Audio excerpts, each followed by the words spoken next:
Hello, welcome to my channel. In this episode, I will be reviewing for you an African violet called Ness Crinkle Blue. This variety was hybridized by Don Ness, the author of all Ness hybrids of African violets. They are very beautiful hybrids. I highly recommend them. Ness Crinkle Blue was registered with the African Violet Society of America in 1995 under the registration number 8136. I have always wanted to have this plant in my collection. I saw it on photos on Facebook and on African Violet forums, and I have always been attracted to the beauty of its blooms and the elegance of the overall look of the plant, the beautiful graceful shape of the leaves. And when my fellow African Violet Club member presented me with the leaf pot, I couldn't have been more excited.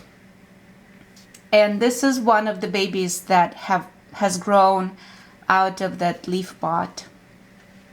It has just started its first blooming cycle. Ness Crinkle Blue is a semi-miniature variety with dark green quilted serrated leaves, and the leaves have red reverse.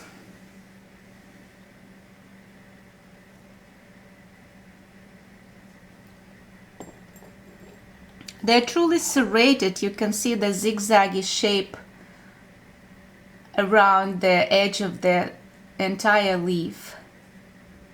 And the dark green color has the bluish tint to it.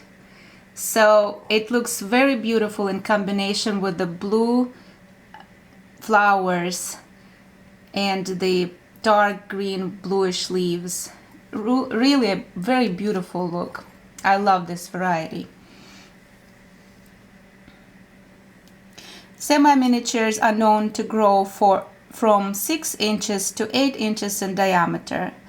So far, this plant has reached 6 inches across, and it is still growing in its first pot in the solo cup, 3-ounce solo cup that I had planted it after I separated the leaf pot in on December 22nd here.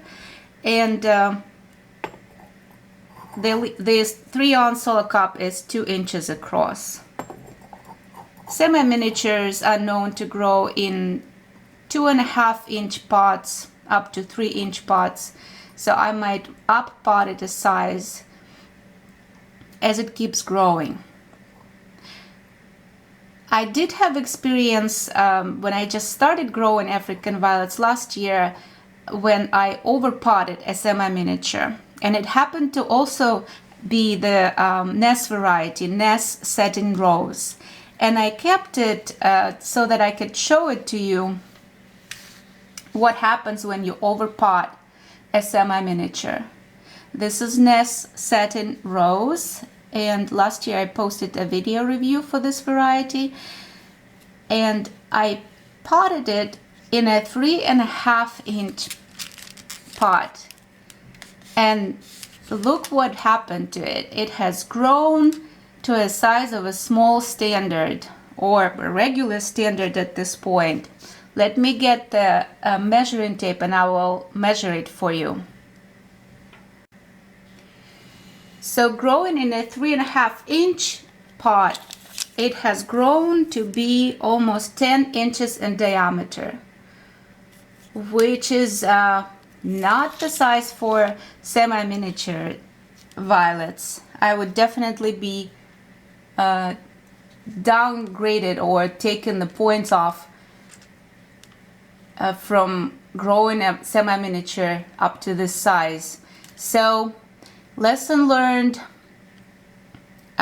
keep your pot size for semi-miniatures at 2.5 or 3 inches max, and then you will be growing nice looking plants like this one, the star of our today's episode, Ness Crinkle Blue.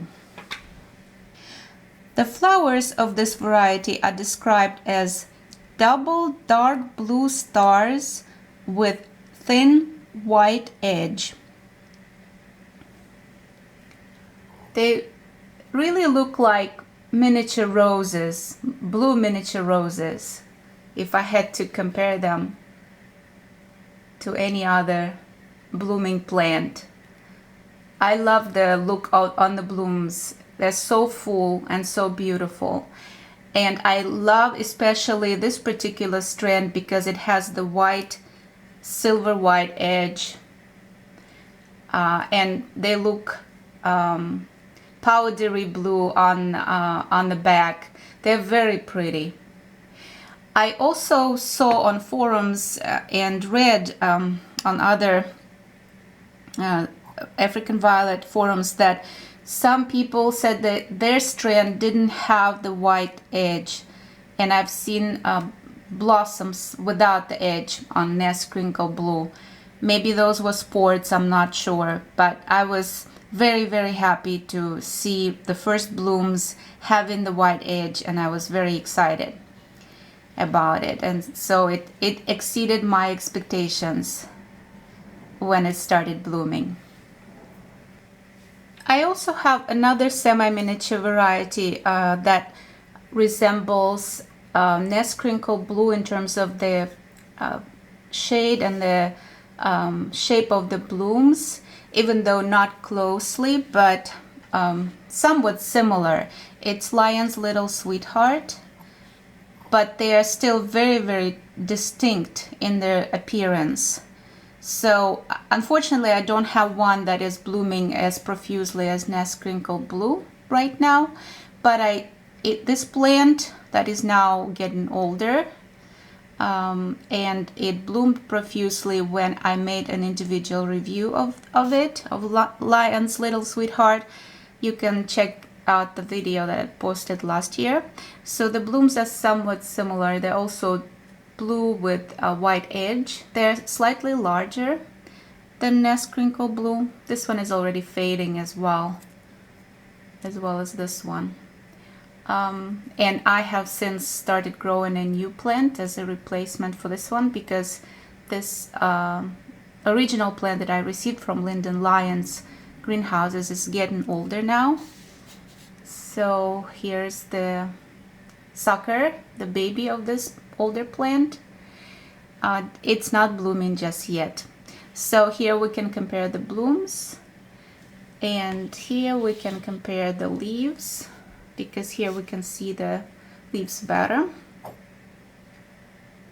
So you see how Ness Crinkle Blue leaves, they're more elongated and they're serrated, and they have more hairs, so more fuzzy. They're more fuzzy on the top than Lion's Little Sweetheart. Lion's Little Sweetheart is almost bald. It has very little fuzz on the top of the leaves, or little hairs. So they're very, very shiny because they're almost bald. I love them both. They're very beautiful, both of them.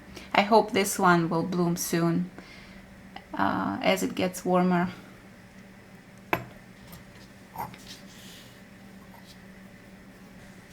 I'm growing this plant on a plant stand that stands next to the west-facing window.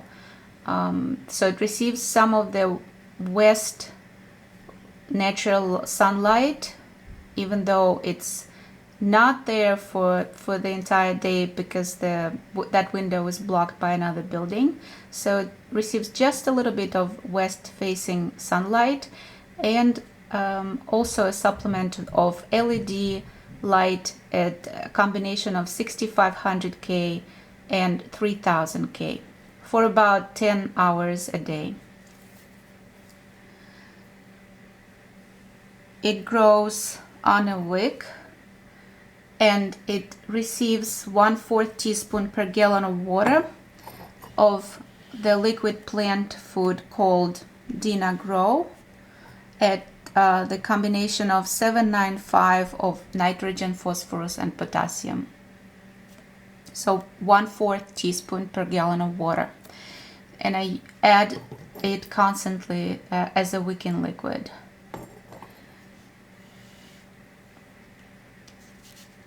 The temperature right now is 73 degrees Fahrenheit and 57% humidity. And these are the temperatures and the humidity ranges that I'm trying to keep.